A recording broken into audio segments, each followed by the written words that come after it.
Hi, this is Randall Schwartz, host of FLOSS Weekly. This week, Guillermo Amaral joins me. We're going to be talking about the open source software that Capital One is bringing you. You're not going to want to miss this, so stay tuned. Netcasts you love. From people you trust. This is Twit. Bandwidth for FLOSS Weekly is provided by CacheFly at CACHEFLY.com.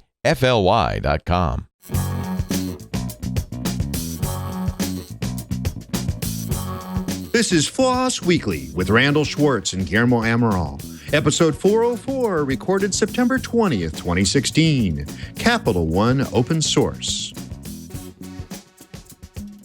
It's time for FLOSS Weekly, the show about free, Libra, open source software. I'm your host, Randall Schwartz, Merlin at Stonehenge.com, bringing you each week the movers, the shakers, the big projects, little projects, projects you may be using every day and not aware of it, projects you may want to download right after this show and play with. It's good to be back. It's good to be back. I've taken my little break now, a little bit of time in hospital and physical therapy, but I am back again in the big seat. And I have a brand new location I'm at. But first, before I talk about my location, I'm going to go ahead and bring on our co-host, our lovely co-host for this week is no more, none other than, that's what I meant, none other than Guillermo Amaral. Welcome back to the show. Hey, Randall. Looking good, but I can see you lost a lot of weight. Yeah. For those that saw me co-host last week, they kind of saw this a little bit. I'm about 18 pounds down from like the previous time I hosted this show. Turns out hospital and rehab food has a lot of carbs in it. And for those of you who've been following my journey for the last 4 years, because it's now coming up on 4 years, amazingly enough, I am a low-carb eater. So I basically just ignored 2/3 of the plates and ate whatever I wanted to eat, which is at least getting some protein every day. And in the process of that, I was down 20. I'm up a few from that, just because I really don't care what I'm eating right now since I'm so much below my goal weight. It really doesn't matter. But I may just stay this weight. I don't know. It's kind of cool that way. And so I am speaking to all of us from a new location. My brother Ron lives up in just north of Olympia, Washington, and I am staying with him through the holidays as sort of my home away from home. His daughter is married off now and is down, I think, near Sacramento or something somewhere. And so her former room is now my room when I'm staying here. I'm probably going to be on the road only about 1 to 2 weeks a month. So most of the shows are actually going to come from here. This is a really great place. It's a split-level house. Just to my left is woods and a nice lake and things like that. It's not a lake, but a little pond. There's a big lake behind me, but I can't see it from here. It's a beautiful place. I'm in the land of sales tax, though, which is always sort of awkward. I have to pay extra money when I pay things. That's kind of silly. And where are you speaking to us from, Guillermo? My same, I guess the same bunker above ground, below ground bunker, which is not really, near the beach. That place. Yes. And I will be in your area coming up this weekend. So we'll have to get together at some point and eat some meat together because apparently Saturday I don't eat any meat at all. Okay, so that's enough about us. Like I said, I'm happy to be back. I'm, what's been like two months since the last time I hosted. So hopefully I remember most of what I have to do. So forgive me a little bit if I get something out of order. I've got my rundown sheet, so I should be pretty much okay.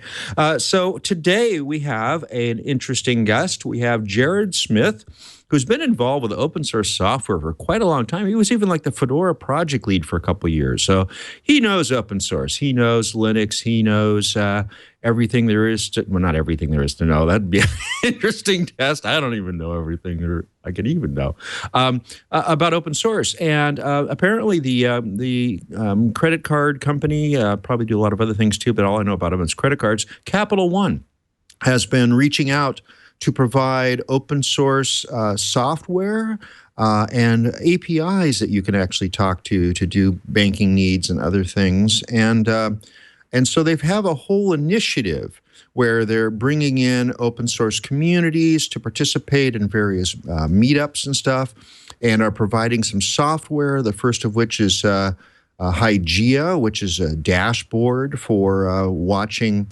continuous deployment, continuous integration environments, and a lot of other stuff just in the wings. And so we'll have Jared talk to us about all that sort of stuff.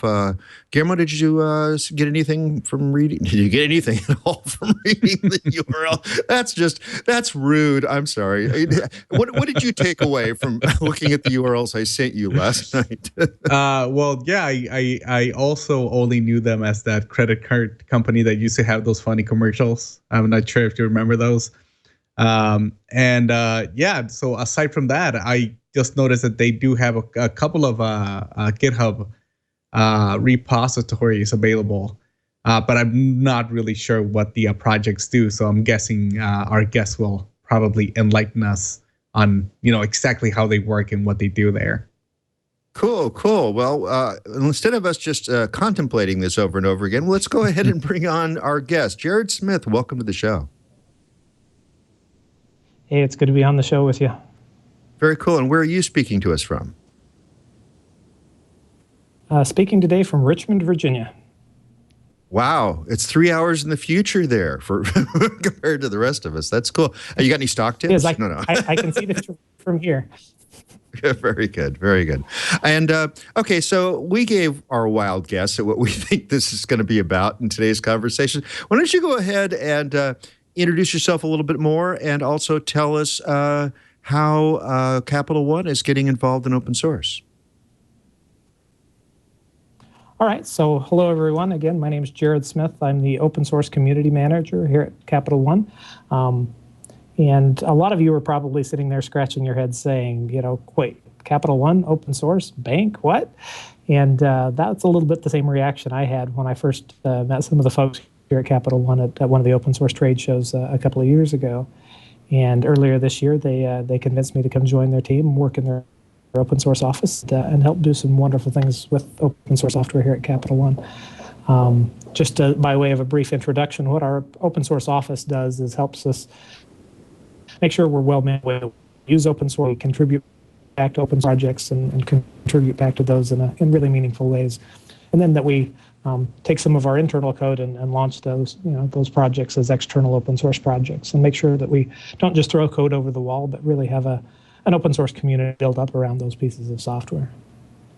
Now, I'm always curious when this happens for a company like this. So you have some code that you've been using internally, and it works great for your particular application. What is the thinking that gets involved about making something open source then? Because you'd have to first imagine, I think, that it's going to be something that solves not just your problem, but perhaps other people's problems. So can you tell us a little bit about, I don't know if you're around for some of these conversations, but have you gotten a sense now, being in your role, what's the thinking involved there about what to select to do that with, and what the motivation would be? Sure. So there's, just like many large organizations, I think, if you were to look back, 5-10 years ago, there was a lot of hesitancy around both use of open source software and obviously of launching projects of open source. But I think as Capital One has matured, obviously other organizations I've been a part of have matured. We've seen a trend to both use more open source software internally and really be more involved in open source communities in general. That's certainly been the case here at Capital One. We and their managers good insight into the continuous integration and continuous delivery pipeline of their build projects and how they're working. And since we launched that last year, we've seen a huge number of companies, both and small, and individuals, both using Hygia but contributing back to that. And that's exactly the reason we launched that. We knew that we had some certain use cases in mind that we're using Hygia internally to our systems, but we knew that if it worked well for us, it would probably work for someone else, and someone else may add some features or at the least help join our community, communicate with us, share ideas, and be part of something bigger. So that's been our open source journey here at Capital One. Cool. Let's go ahead and talk about Hygia, since we've now brought that up, and I gave a brief description of what I thought it was. Let's dive a little deeper into that. What's it about? What problem does it solve? Okay. Really, it's helping solve the problem of, when you've got, a bunch of software that you're building, you want to be able to do what's called continuous integration and continuous delivery, meaning you want to, every time that someone checks in a change to that piece of code, you want to try to build it, check and see if all the tests pass, so that you can catch problems, as soon after they're made as possible. There's nothing more frustrating than to say, oh, you remember that change you made to the code 6 months ago? Now that's broken. You'd rather know about it immediately after you've written that piece of code. So, but oftentimes development teams don't have great insight into how often are my builds happening, how often are deployments happening, whether to a QA environment, to a test environment, to a stress test environment, to a production environment. And what Hygeia does is just gives you a one-board where you can look and see, oh, look, I've rebuilt my project 52 times today, and those times have passed. And on average, it takes 3.5 minutes to run my tests. And you pushed to production 5 different times today, and on average, that took 17 minutes. Just made up numbers there, but you get the idea. Yeah. Having that sort of information about what does my build process look like, what does my deployment process look like. And what are the metrics around that, so I can make sure that development is happening efficiently.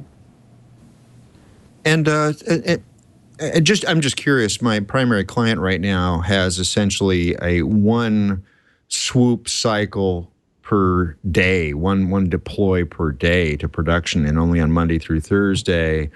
Are you deploying more often than that? And if so, how do you make that work?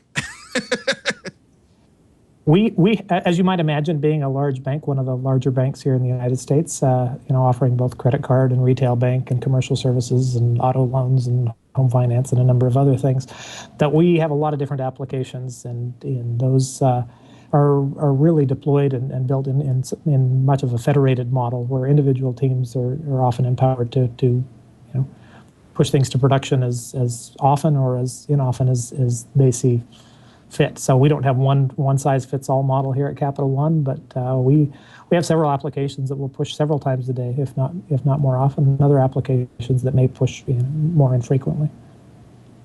Okay. Well, then I have to ask the sort of the backup question to that, which is again, primary client. I'll name drop them, ZipRecruiter, even though I'm not there.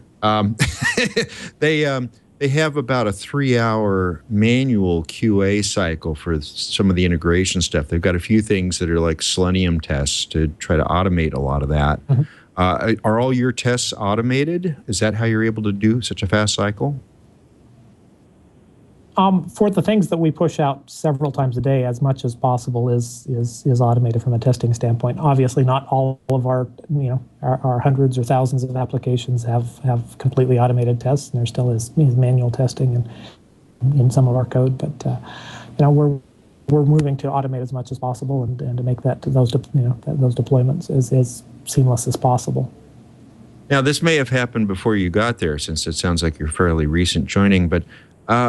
Why create Hygeia? I would presume that there's a lot of players already in this space. There are a lot of players in the kind of the dashboard space, but as we got looking at our needs internally, we found that there wasn't anything out there, either commercial or open source, that really fit needs from a DevOps and CI/CD standpoint. And we also found that even internal to Capital One, at the time that we started working on Hygeia, that were already 4 or 5 or more different dashboards inside our company with varying features and varying levels of stability and that sort of thing. And when we looked at and saw just some of the I don't want to say waste of time and effort, but frankly that's what it was, a reiteration of effort. Just internally on working on different dashboards, we kind of took it upon ourselves to take a step back and say, hey, let's pull together internally and work on this and get it so that we have one dashboarding platform. And then if this works well, let's make it open source and share it with the rest of the world. So as Hygeia was being developed, was there resistance to internal adoption of that? Because people had solutions, obviously, that were already working for them.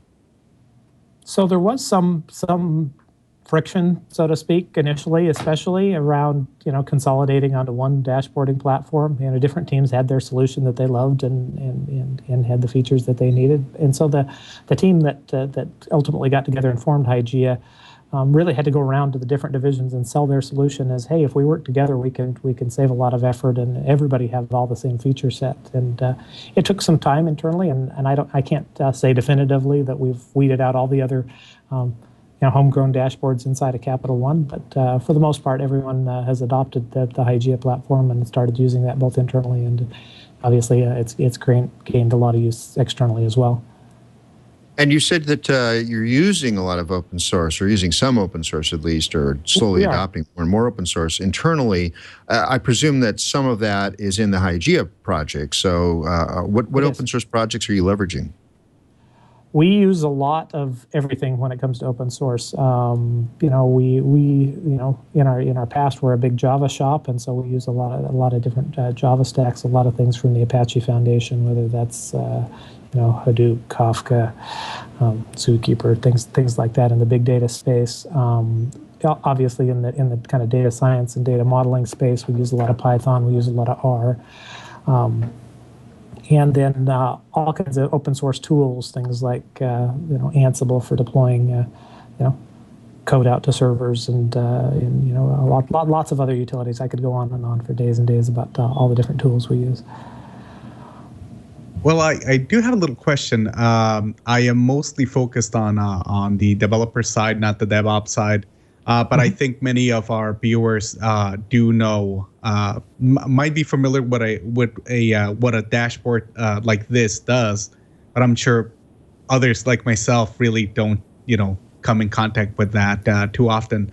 I'm not sure if you can, I from what I understand, this is a consolidated dashboard, which helps you with your delivery, the delivery pipeline, right? Could you elaborate a little bit more? Maybe just the layman's definition of what the project actually does. Sure. So imagine that you had a dashboard that you could see your let's say you're in an agile development environment. You could see all your different agile teams. You could see how many builds happen each day, how many of those are passing and failing, your deployments to various whether it's a dev environment, a QA environment, maybe a stress testing environment, a production environment. You could see, which of those pushes to those environments were successful and which ones weren't. You could say things like, whether it's unit tests or whether it's static code analysis or things like that. Over time, how are the various teams doing? How are the various team members doing? How many commits did I have in today or in the past 7 days or in the last 14 days on my projects? How many different contributors were participating in those projects? And so that's kind of at the team level dashboard, what we have inside of Hygeia. We also have a product or a program level dashboard that's coming up in Hygeia 2.0 that lets you look across different products or projects depending on how you have your contributions broken out. So you can see, stats about the commits, stats about the builds, stats about, push to dev and QA and production and those sorts of things. Just either, at a very high level or, drill down into the, product or program level, besides looking at just a team level. Is there anybody else besides Capital One using this dashboard? Any new, well-known names out there? Is American Express using it, for example?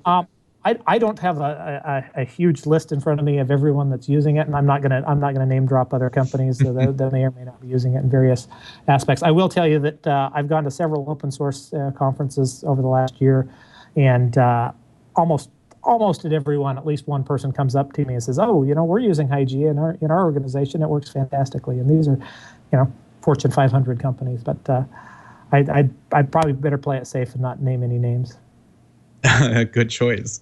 Do you know if this could be used by a smaller team, for example, like an open source project? Would they, let's say, like KDE, would a project of which is not that small now, but would a project like that benefit by using Hygeia, for example? Oh, definitely. there's no team that's too small. I don't think maybe a little overkill if you're just one individual contributor in a project that only you contribute to. But other than that, if you've got more than 2 or 3 people contributing to a project, it makes sense to be able to see this sort of stuff. And how many other people are contributing to the project? Is it just you guys, or are you actually accepting pull requests? We're getting contributions from all kinds of folks. We just we had a little internal milestone here a couple of weeks ago. We hit over 1,000 stars on the GitHub repository. We have about, if I remember correctly, about 35 different contributors contributing to Hygeia. Obviously, some of those are Capital One folks, but a number of those are external to Capital One from various other organizations that are using it and adding features. Just wondering, have you guys hired somebody who's been working, on Hygeia as an external contributor? Have they snaked their way in there, if you will? We certainly have extended some. I don't know if extended job offers, but we certainly extended the opportunity to several people to say, hey, we've got some openings and you're contributing to Hygeia. We'd love to have you come join us and help out with that. I don't know if we've directly hired anyone from the community yet, but that's certainly something we would love to do. And let's say the whole open source usage there in Capital One, I saw a few people in the chat room mentioning if that would benefit their, I guess, the credit card holders in the end. Is that any way of, will that, I guess, create something beneficial for them in the end?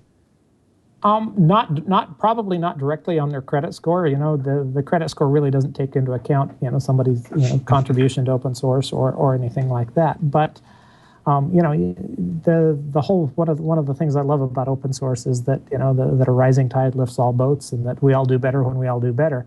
And so I think contributing to open source makes the world a better place. Does it affect one individual's personal credit score? No, probably not. Okay, maybe not credit score. We're not going to hold it against you. That was unfair, I guess. But I mean, okay, so let's say if I, as a independent developer, I want to create my own application to keep track of, how much interest I'm being charged over some purchase I did, maybe an Xbox or something. And okay, that may be a little tiny example, but could I now, knowing that you guys have open source software in there, will that allow me to also maybe hook up to your system and maybe get some REST requests and be able to access some personal information, in that case for my own account? Sure. So we started opening up some APIs through what we call our developer exchange platform. So anyone can go to developer.capitalone.com and find out more about those. If I remember at last check, I think we had 3 different APIs that we have opened up, and I don't remember the details on all 3 of them right off the top of my head. I know one was around the rewards program with your credit card, about checking your rewards and finding out how many rewards points you had. I don't remember off the top of my head what the other 2 are. We've also added in our GitHub repository, we've added reference implementations for each of those 3 APIs. And then we've also done a number of hackfests and things like that around other APIs that we hope to expose in the future. Just getting ideas about how they would work and what might work best, and what our customers are really looking for from APIs with a bank. So stay tuned to developer.capitalone.com for more information on that. Okay, and you mentioned hackfests. Is that something you guys are doing on your own, or are mini Capital One communities popping up?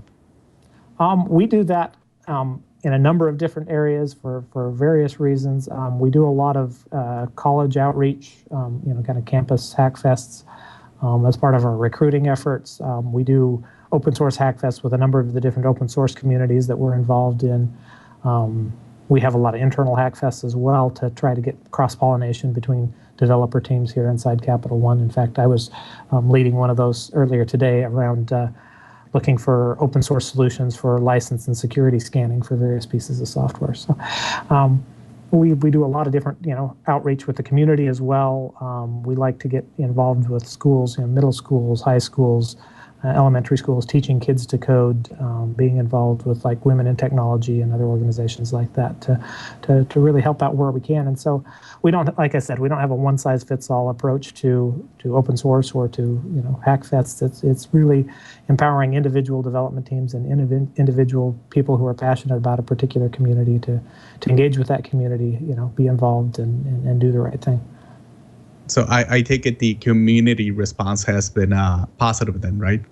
It really has. It's been exciting to me as the community manager to see the different events that we're involved in, to watch people and how they can kind of latch on to some of these projects that we do and some of these events that we sponsor, and the great feedback we get via social media or via our customer service teams that people really have enjoyed some of the things we've done, and that's obviously great to make people happy. Okay, and we do have a question from our community here. Emily Destrange asks, is there a greater focus on security when using open source software as opposed to licensed software that has been secured? And she did the with air quotes, air quotes by the company who makes it. So, as you might imagine, being a large financial institution that has some regulatory issues that we need to make sure we stay abreast of, we take security very seriously. We encourage our developers to use open source, but to use it smartly to make sure they're using open source software that's properly licensed, that is doesn't have any outstanding security vulnerabilities. We take a number of different steps to help those developers learn what they should and shouldn't be doing with open source. And that's really a major piece of what we do here in the open source office at Capital One, is make sure that we're responsible in the way we both use open source and in the way we contribute back to open source communities and we launch these external projects. We want to make sure we do that in a way that obviously doesn't add additional risk to the company, but doesn't risk our customers' data or anything like that as well. Okay, and let's see. I'm guessing with the whole open source software you guys are using and also making, and as well as the API, does the regulators have anything to say about that? Do they double check everything, or how would that work?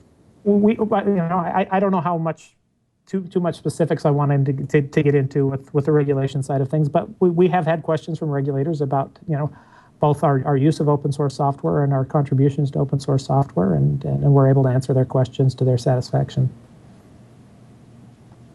I'm sorry, I got a little sidetracked here. I'm guessing you guys are not only working on this project, right? You probably have other things in the, in the works right now. We do. A couple of the bigger projects that we've launched lately. Earlier this spring in April, we launched a project we call Cloud Custodian, which is a policy and compliance engine for resources in the Amazon AWS cloud. So you can imagine that let's say you have some EC2 instances and some S3 buckets and maybe some API gateways and various other pieces of a network out on AWS, and you want to make sure that your EC2 instances are encrypted and that your S3 buckets are properly set up and encrypted, and that you're not allowing access to the outside world on your S3 buckets and those sorts of things. What Cloud Custodian does is allow you to very easily run some checks against those resources and either remediate those or alert the proper teams to get those remediated. And that's just a small project that we launched in April that's really gotten a lot of attention and really helped people to be well managed in the way they do things in the cloud. We've also launched a number of smaller projects, some Python modules, a Ruby gem, some Node.js modules for various things. Some of those are more related to mobile apps, some of those are more related to tooling. And then we've also got a number of things in the pipeline that we've talked about publicly that we're getting ready to launch, trying to get everything lined up for that. We have an ETL tool for doing extraction and transform and loading of data out of big data systems like Hadoop, with a graphical tool for helping with that we'll be launching probably either late this year or early next year, and that project is called Hydrograph. And then we've also publicly talked about a document imaging project that we created. As you might imagine, we have a lot of different document images we need to keep track of, whether that's customer statements or scanned images from checks or all those sorts of things. And we found the tools that we were using internally to manage those weren't keeping up with our needs as much as we would like to. So we've written a new platform to be able to handle. I think the number right now is about 10 million new images per day. Don't quote me on that number, but I think that's a good rough number there. And we're in the process of open sourcing both the framework that we use to build that application as well as that application itself. And then build on that same platform, we've also done some things around online bill pay and bill payments that's using that same framework. And those will be open source next year as well. Is the primary motivation for having done this the fact that you were already using open source internally and then wanted to, play the potluck model where, you bring some, you take some sort of thing? Or are you seeing real advantages in being able to, say, leverage off of the community with the kinds of things that they can bring in terms of their own unique problems that they want to solve, starting from your base? I think it's probably some of both, maybe a little more of the former. We've obviously been using open source for a while, and we love open source, and we want to make sure that we play, a good corporate citizen in the open source community. And so we do want to have some good, healthy give and take. We use a lot of open source, but we want to give back as well in meaningful ways. And so that's part of it. It also helps us, from a recruiting standpoint, obviously. If we're using a lot of open source software, obviously we want to recruit people that have experience with open source software, especially with the tools and the libraries we're using. And obviously every opportunity we have to find those people out there in the community who are looking for a job and want to work for us, then that helps us to do our jobs better. And then part of it is just making sure that let's get some of this stuff out there. And not every project we open source is going to be a huge hit. Some of it is a much more narrow focus than others, but let's put a bunch of stuff out there and see what community builds up around these projects. And clearly, this is not a profit center.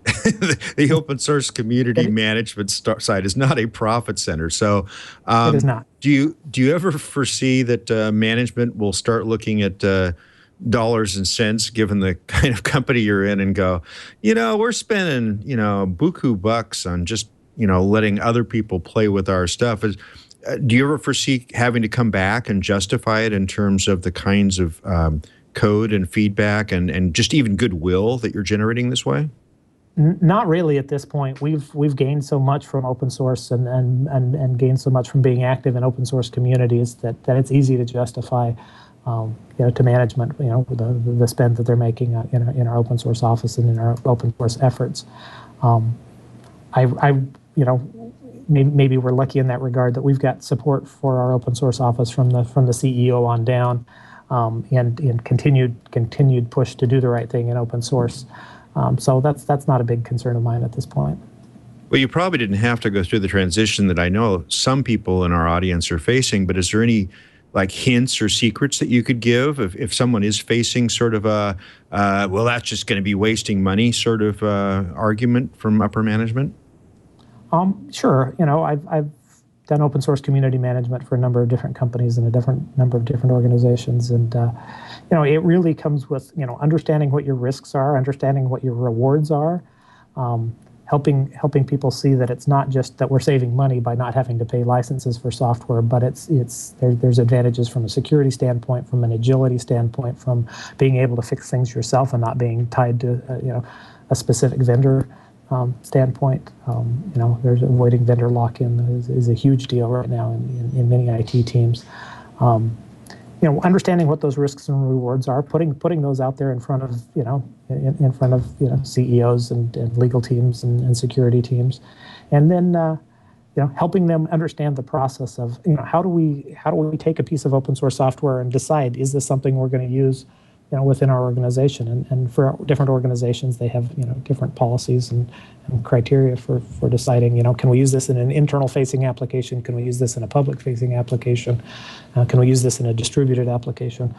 So there's some licensing concerns there, just helping them understand, what that process is. How do we take a piece of software, use it? How do we contribute back to it? What are the sign-offs that a company might want to do or need to feel comfortable doing that? And then obviously when they're launching an open source application, it's a little more complex, making sure that you're not just throwing code over the wall and then wandering away, but making sure that you're being responsive to the community, looking at issues and pull requests and documentation and feedback from your users and developers and really playing the role of a good open source citizen.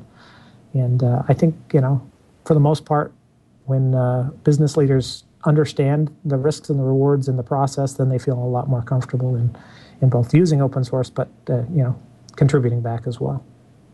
Cool. That's a great answer. Thank you. I'm also curious about how much, not so much the customer-facing open source, the stuff that you're actually putting out there on GitHub and stuff, but internally, you said you're using more open source. Has that been only for new projects, or have there been some projects that have transformed from using proprietary software now to using in-house built open source software or leveraging open source software? There's been a lot of both. We've used a lot of open source software in new things that we've built, but we've also used open source to transition a lot of old proprietary code, out of our network and consolidate down on a number of different systems and a number of different platforms. So it's benefited us both ways. Have you been able to transition, say, any big proprietary database that might sound like Snorkel to open source databases? And if so, what was that process like, if you could tell me? I won't go into too many specifics on too many products that we're using internally, but there's been a number of big database systems internally that have we've either migrated off of those or we have plans to migrate off of those. We're looking to be more agile with our data. Obviously, we have a lot of data, and we want to make sure we can be agile about that. And things that worked 20 years ago, like batch processing on a mainframe, just isn't that sexy anymore. It's not that exciting to work on systems like that. And then we want to be working on modern platforms that are agile and nimble and let us really solve problems in a faster and more cohesive manner. And I imagine one of the things that open source brings you that you couldn't do with proprietary software internally is have a more peace of mind about the upstream company not going out of business or, and things like that. Has that also been a motivation to move towards open source? Sure, that's part of it. Being able to scratch your own itch, especially as we've moved more and more into the development space and hired more and more software developers. They appreciate being able to scratch their own itch rather than being dependent on some third-party vendor or some contractor to be able to solve those types of problems. Okay, now totally unrelated question just because it occurred to me. So what do you spend most of your days doing? I imagine you're not doing much coding anymore. I don't know if there is such thing as a typical day for me. At any given time, I might be, presenting or facilitating meetings at a conference, or some sort of open source event. I might be, working with our internal teams, either training, helping them understand, proper use of open source. I might be helping either review or contribute to, projects that we're using internally and want to contribute either features or bug fixes back to. I might be helping one of our own, open source projects in making sure they know how, what the open source way is and how to take care of the open source community. I also spend a lot of time on what we call inner sourcing, using the same methodologies and philosophies around open source on internal projects that we are not yet ready to share outside the corporate firewall, but using those same methodologies and those same tools to help internal development teams focus on collaboration and code reuse and meritocracy and transparency in their development efforts. So it's a combination of advocacy, training, helping, writing code, contributing, leading hackfests, speaking. It's little bit of everything, which I enjoy. Could you maybe share with us what the license is that you're using for your product, as well as why you went with that one? So typically when we launch an open source project, we do it under the Apache 2.0 license. We find it's a good middle ground between being permissive and letting people do what they want with the code, but also it has some nice things that make our legal team happy, like the patent clause in the Apache license, and particularly some of the patent clawback language in the license. We find it's a good middle ground, not a little more verbose and a little more detailed than, say, like an MIT license or an X11 license, but not quite as onerous as some of the terms in say the GPL. So it's typically when we launch open source projects, we'll launch them under the Apache license. If there's a very compelling reason to launch something under a different license, we'll certainly look at that and talk with both our internal legal teams as well as the development teams to help come up with that. But so far, I think every one of our projects has been under the Apache license, if not most of them. And how has the community aspect built around your products? I'm guessing it's not just developers, right? Do you have other people working on maybe translations and such? I don't know that we have any translations yet on any of our projects, but I would love to see that. I know we've had people contribute documentation. In fact, I saw a couple of patches come through just yesterday on a project we launched over the weekend, where someone just went through and fixed up a couple of typos and added some additional documentation and added some additional clarity around, in just some of the README files in the document. I thought that was very kind for someone to take the time to just, even those small little fixes, everybody helps, and that was great. So. Is Capital One ever thinking of maybe adding something like support for this project here? I mean, let's say if somebody wants to get this set up on their own server and they're not able, usually some projects offer that sort of maybe support line, if you will, maybe hiring somebody for a day and getting that set up. Is that something that Capital One will work in? It's certainly been talked about, but I don't know that we've taken any serious steps to move in that direction. We're, at the end of the day, we're still a financial services company, and that's really where our bread and butter is. There's a possibility in the future. I'm not ruling it out, but I don't think we've taken any serious steps in that direction. Yeah, that's an idea. If you ever want to spin off Capital One to Capital Two, maybe. Services. Capital 2.0, I don't know. We'll see. 2.0, that works. Actually, that's a good one. And how is the review process for contributions? I'm guessing you guys really have to keep a tight leash on what's gonna get added into these projects, right?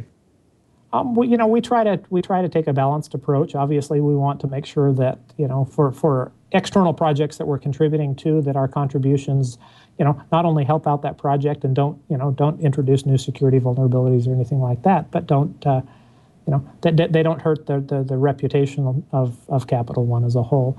For our own projects that are open source, for other people contributing into us, we leave that up to the project managers who know their code. And just like any other open source project, we want it to be that code review to be done in a transparent and meritocratic way, so that people can look at it and see what's going on, and everyone can see the feedback on those reviews. We're almost out of time, so I just have a few more questions to ask and get sort of wrapped up here. One of the things I'm sort of curious about is, given that you have APIs exposed, there's got to be a fair amount of concern for security. How do you weigh having open source software maybe for some of the, or maybe you don't, open source software for things that are providing the APIs against potential security breaches because you didn't catch something? That's always a delicate balance, and obviously our security folks are very, very heavily involved in making sure that as we have things exposed to the public, whether those are websites or applications or APIs, that they're secure, that they're built in a robust manner. not to say that any software is ever perfect. I wouldn't want to go that far. But I think we take an appropriate level of due diligence to make sure from a security standpoint that things are nailed down the way they should be. Okay, and again, we're like I said, we're almost out of time. Is there anything we didn't ask that you wanted to make sure our audience is aware of before we go?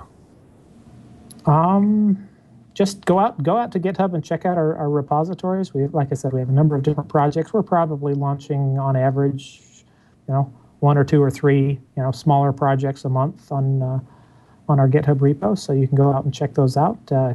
We'd love feedback. Give us some feedback on what you see. You can always reach out to our team, opensource@capital1.com. We'll get to me and my team here within Capital One, and or feel free to open issues or pull requests on our GitHub repos. And if you can think all the way back to when you were writing more code, I'm sure there was a time back in your recent history that was sort of like that. What was your favorite text editor? I'm a Vim guy. Okay. Good man. I'm one of the only people I know who's crazy enough or determined enough. We'll say determined for right now. I actually, it's been a number of years ago. I helped co-write a book on voice over IP using open source technologies, and I actually wrote that in XML and in the DocBook markup language by hand in Vim, and I enjoyed every minute of it. So. Okay, then you're a little more masochistic than I would be. And then what's your favorite scripting language?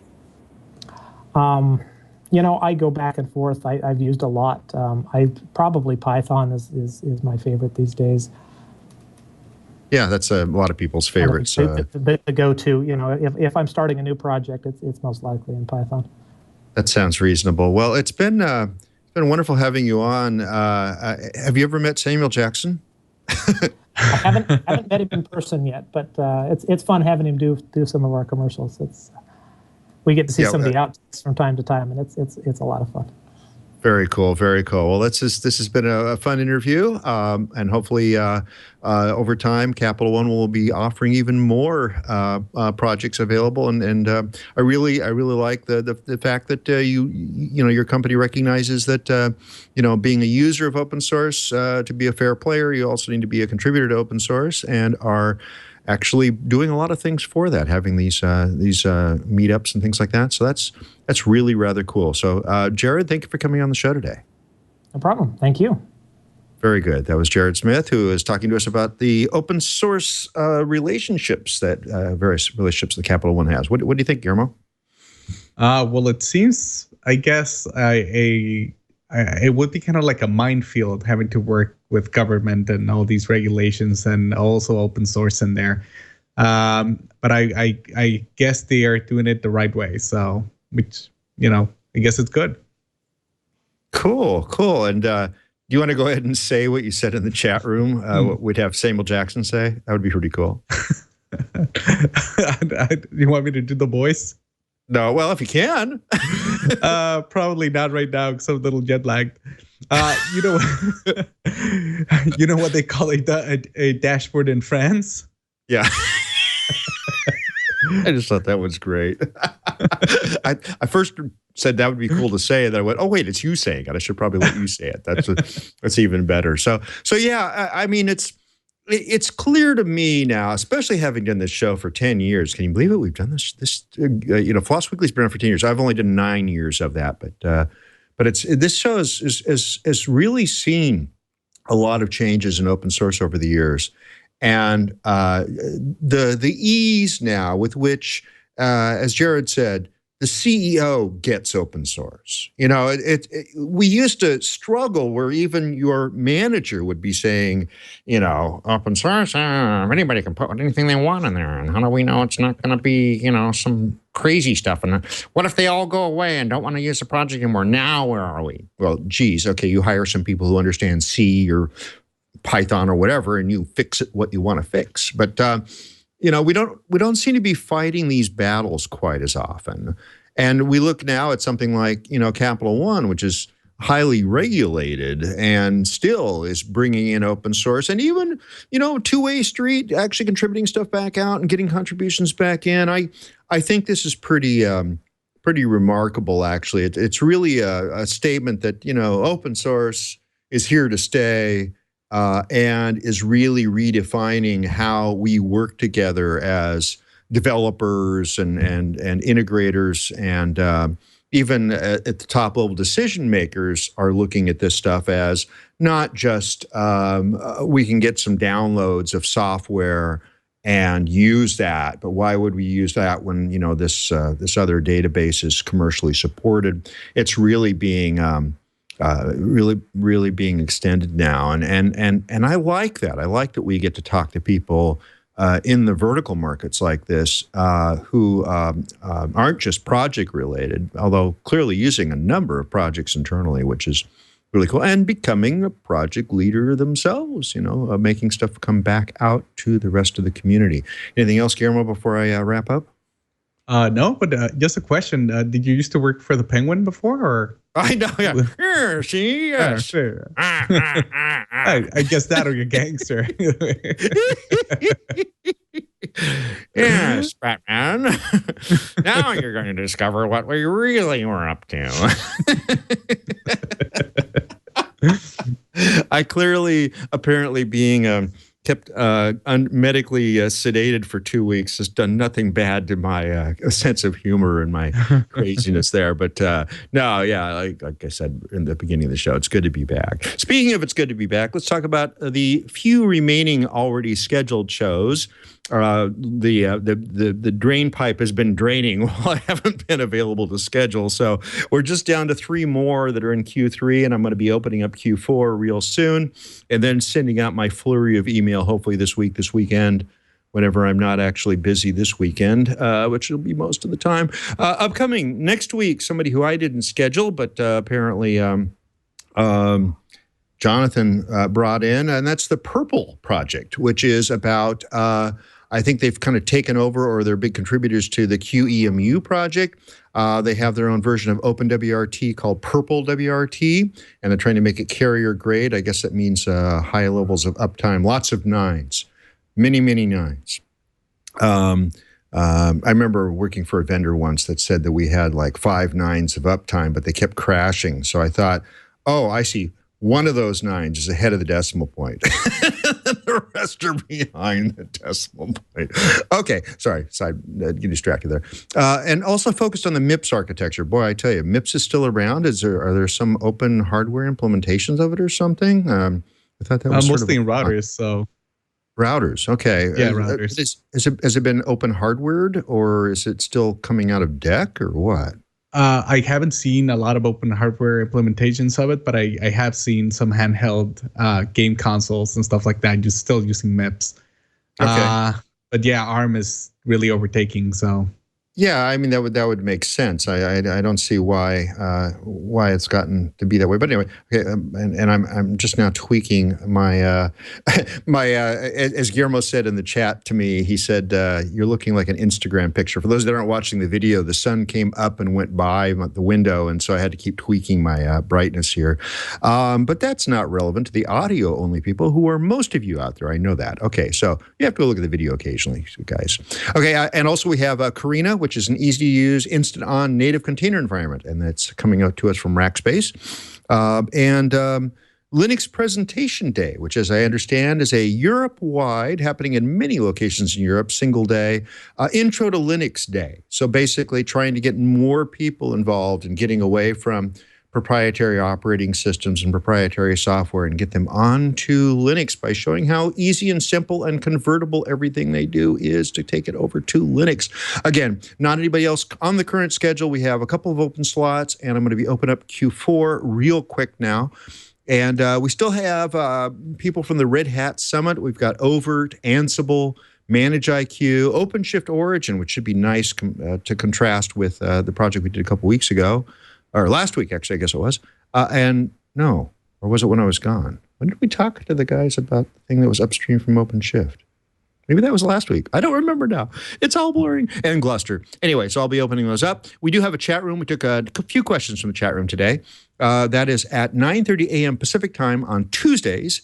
Live.twit.tv. We occasionally change hours or days, so please look at the big spreadsheet that is linked from twit.tv/floss. That's where the big spreadsheet is, which also tells you who I'm working on in terms of upcoming guests. If you have a guest that is not, or you have a potential guest that is not on that spreadsheet, here's how to get them on. Don't make me do this. You email the community leader or the project leader, benefactor for life, benevolent dictator for life. There you go.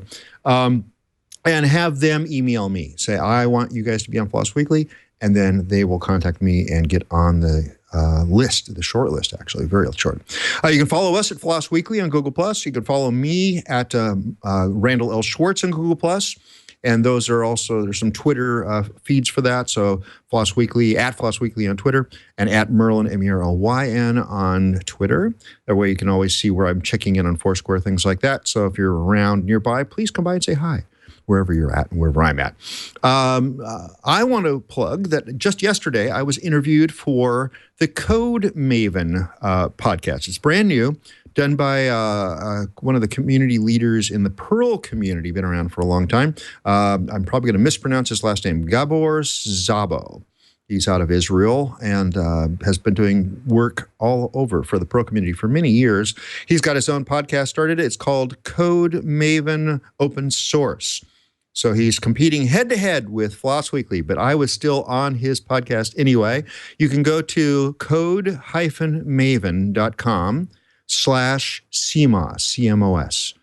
Convenient that his podcast ends up being a rather ancient technology for making digital circuits. Do they still use CMOS? Is that still? Yeah, it's still around. Okay, well, great. Well, it's also the name of his podcast. It's video. It's 15 to 20 minutes. He's had about 10 episodes already. My interview is probably not going to be there for maybe about a week or so, but please go ahead and subscribe to that. There's an RSS feed there for you. I don't know if it's made it into iTunes yet or not, but at least there's an RSS feed right there. So awesome. Anything you want to plug there, Guillermo?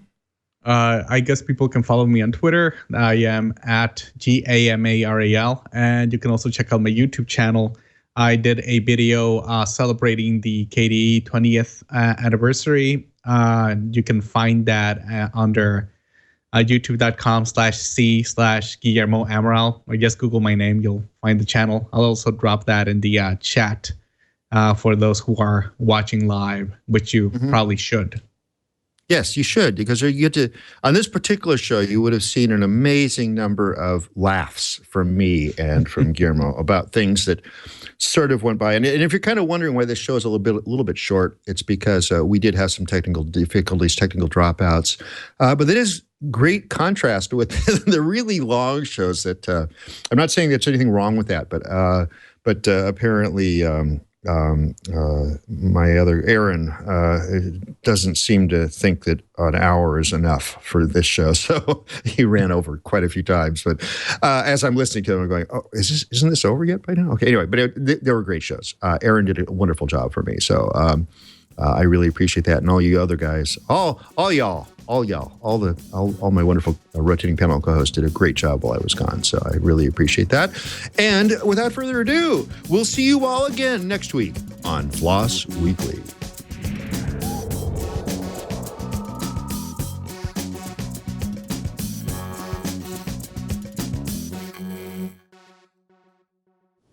Was it difficult politically to get the rest of the company to adopt, if they have, like the one solution? Then was there some way to kind of distribute that without it being stepping on too many people's toes?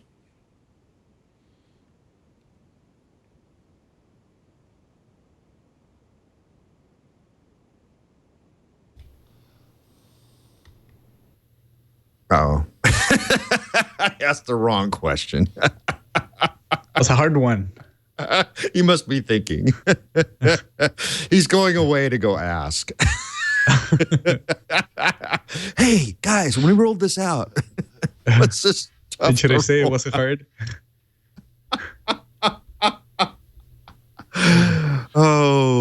Okay, well, that's how today's show is going to go down. That's perfect for 404, right? That was Guess that not was a found, reas- say. That was a reasonable question. I think that was a very reasonable question. I think I've been asking reasonable questions so far. And the discussion in the chat room is all about credit scores. Jarrett's Lovely. back. Yeah, I noticed. I'm back. Sorry about that.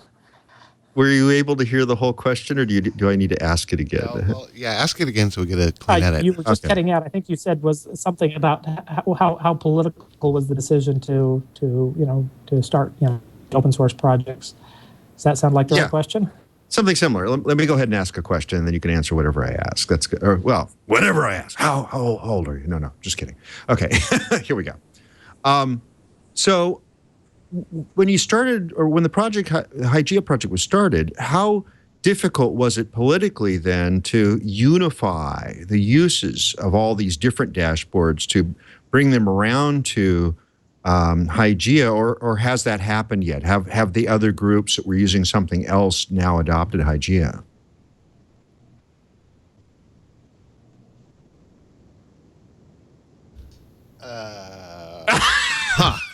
I can't ask that question. Stop apparently. asking that. Political there's probably censors. somebody with a there's probably somebody with a button there. They keep resetting the Wi-Fi.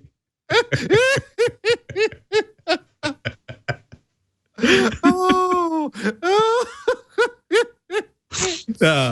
They should have People gone say with the age question. As people say, I haven't lost my sense of humor. I love it. That's great. Well, how are we going to do this? Are you with us, Jared? Looks like we're connected, but let me reconnect.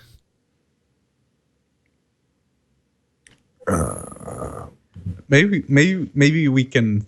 Wait. I'm guessing he didn't have a test call, right? No. Yeah. Okay. Sadly, we generally don't do test calls. Oh, were we back? Or are you just slating that? Okay. Yeah, no, just adding more info for the editor. All right. Yeah, maybe if we start going through these companies, the publicity or whatever companies, maybe we should force or ask for a test call beforehand. Well, I think I should make it clearer that Wi-Fi. I don't think I actually mentioned Wi-Fi in my things. Oh, yeah. Okay. Yeah. I With us, see. Jared? Hey, folks, I'm back.